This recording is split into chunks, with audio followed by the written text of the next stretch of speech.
بسم اللہ الرحمن الرحیم۔ حضور صلی اللہ علیہ وسلم اور ہرن۔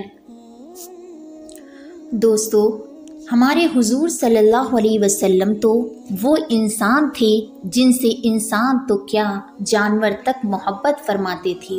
حضور پاک صلی اللہ علیہ وسلم ایک بار مدینہ طیبہ سے باہر اپنے کسی کام سے تشریف لے جا رہے تھے۔ تھوڑی دیر چلنے کے بعد اللہ کے رسول صلی اللہ علیہ وسلم کو اپنے پیچھے سے ایک آواز سنائی دی، اے اللہ کے رسول۔ تو اللہ کے رسول صلی اللہ علیہ وسلم نے پیچھے مڑ کر دیکھا، لیکن وہاں تو کوئی بھی نہیں۔ اللہ کے رسول صلی اللہ علیہ وسلم آگے بڑھنے لگے تو اچانک وہی آواز پھر سے آئی کہ اللہ کے رسول۔ تو آپ صلی اللہ علیہ وسلم نے پیچھے مڑ کر دیکھا تو وہاں تو کوئی بھی انسان نہیں تھا۔ اللہ کے رسول صلی اللہ علیہ وسلم آگے چلنے لگے، لیکن وہ آواز پھر سے آئی کہ اے اللہ کے رسول۔ تو اس بار آپ صلی اللہ علیہ وسلم نے پوچھا کہ کون ہو تم؟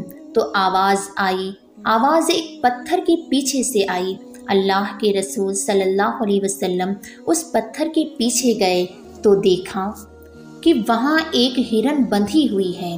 اس ہرن نے آپ صلی اللہ علیہ وسلم سے کہا کہ اے اللہ کے رسول، مجھے یہاں ایک یہودی نے باندھ رکھا ہے اور میرے چھوٹے چھوٹے بچے ہیں جو سامنے پہاڑ پر بھوک سے چلا رہے ہیں۔ میں ایک ماں ہوں، اس لیے میں اپنے بچوں کا درد برداشت نہیں کر پا رہی ہوں۔ آپ میری رسی تھوڑی دیر کے لیے کھول دیجیے، میں اپنے بچوں کو دودھ پلا کر واپس آ جاؤں گی۔ اللہ کے رسول صلی اللہ علیہ وسلم نے کہا، اے ہرن، میں ایسا کیسے کر سکتا ہوں؟ اگر میں نے ایسا کیا تو تمہارا مالک مجھ پر غصہ ہوگا، اور اگر تم نہ آئی تو میں تمہارے مالک کو کیا جواب دوں گا؟ ہرن نے کہا، اے اللہ کے رسول، مجھے اچھی طرح پتا ہے کہ میں کس سے وعدہ کر کے جا رہی ہوں۔ آپ صلی اللہ علیہ وسلم اللہ کے رسول ہیں۔ اگر میں نے آپ سے جھوٹ بولا اور وعدہ خلافی کی تو اللہ تعالیٰ مجھے بہت سخت سزا دے گا۔ میں وعدہ کرتی ہوں کہ آپ مجھے کھول دیجئے، میں ابھی جلدی سے اپنے بچوں کو دودھ پلا کر واپس آ جاؤں گی۔ اللہ کے رسول صلی اللہ علیہ وسلم نے کہا، ٹھیک ہے، لیکن جلدی آنا۔ اور پھر اللہ کے رسول صلی اللہ علیہ وسلم نے اس ہرن کی رسی کھول دی۔ وہ ہرن دوڑتی ہوئی پہاڑوں کی طرف چلی گئی۔ اتنی دیر میں وہاں وہ یہودی آ گیا اور اپنی ہرن کی رسی کھلی دیکھ کر اللہ کے رسول صلی اللہ علیہ وسلم پر غصہ ہونے لگا اور کہنے لگا کہ تم نے میرا ہرن کیوں کھولا؟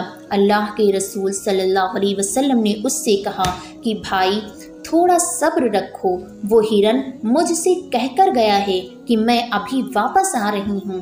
یہ سن کر یہودی ہنسنے لگا اور کہا کہ یہ تو بہت اچھی بات ہے، اب جانور بھی تم سے بات کرنے لگے۔ اللہ کے رسول صلی اللہ علیہ وسلم نے کہا، میرا یقین کرو، وہ ہرن ابھی واپس آ جائے گا۔ یہودی نے کہا، ٹھیک ہے، اور اگر واپس نہیں آیا تو آپ کو اس کی قیمت ادا کرنی پڑے گی۔ آپ صلی اللہ علیہ وسلم نے کہا، ہاں، میں تیار ہوں۔ اللہ کے رسول صلی اللہ علیہ وسلم اور وہ یہودی اسی جگہ پر بیٹھ گئے اور ہرن کا انتظار کرنے لگے۔ کافی دیر گزر چکی تھی، اچانک اس یہودی کی نظر پہاڑ پر پڑی تو دیکھا کہ وہی ہرن دوڑتے ہوئے اللہ کے رسول صلی اللہ علیہ وسلم کی طرف آ رہی ہے، اور پھر دیکھتے ہی دیکھتے وہ ہرن اللہ کے رسول صلی اللہ علیہ وسلم کے پیروں کے پاس آ کر بیٹھ گئی۔ اللہ کے رسول صلی اللہ علیہ وسلم اٹھے اور رسی سے اس ہرن کو باندھ دیا، اور پھر اس یہودی سے کہا کہ لو بھائی، تمہارا ہرن تمہارے پاس آ چکا ہے۔ یہ دیکھ کر وہ یہودی دنگ رہ گیا اور وہیں پر کھڑا اللہ کے رسول سے کہنے لگا کہ آپ مجھے ابھی کلمہ پڑھا دیں، میں گواہی دیتا ہوں کہ آپ ایک سچے رسول ہیں